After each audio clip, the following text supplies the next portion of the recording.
Hi everyone, তোমরা সবাই কেমন আছো? আশা করছি তোমরা সবাই খুব ভালো আছো, আর আমিও ভালো আছি।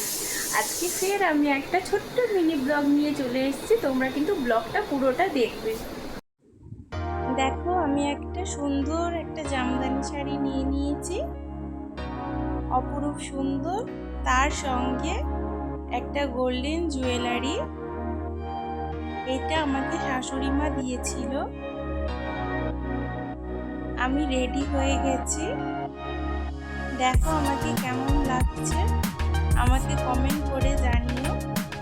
সেদিন ছিল 26 তারিখ, ফল হারিণী কালী মায়ের পুজো। সেদিন আমাদেরকে নিমন্ত্রণ করেছিল।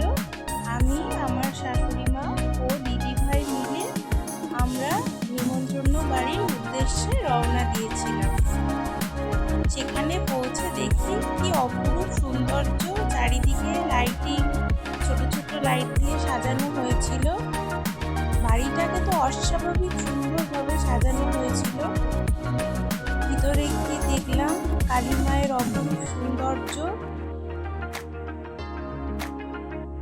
খুব সুন্দর দেখতে ছিল। কালী মা দেখলে পুরো মনটা পুরো জুড়িয়ে যাবে। জয় মা, তুমি সবাইকে ভালো রেখো, মঙ্গল করো, সবার বিপদ আপদ থেকে তুমি রক্ষা করো। ও সেখানেতে হরিনামও হচ্ছিল, রাধা কৃষ্ণের গান হচ্ছিল। এক মন ভালো করা দৃশ্য, সবার মন ভালো হয়ে যাবে। জয় শ্রীকৃষ্ণ। তারপর আমরা কিছুক্ষণ বসে থেকে খাওয়া দাওয়ার উদ্দেশ্যে রওনা দিলাম।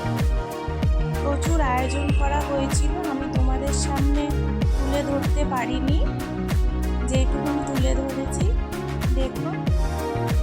একটু এভরিওয়ান, তোমরা নিশ্চয়ই বুঝতেই পারছো আমরা কোথায় গিয়েছিলাম। আমরা পুজো বাড়ি গিয়েছিলাম। তোমাদের ব্লগটা কেমন লাগলো আমাকে কমেন্ট করে জানাবে। আর যদি ব্লগটা ভালো লেগে থাকে তাহলে অবশ্যই একটা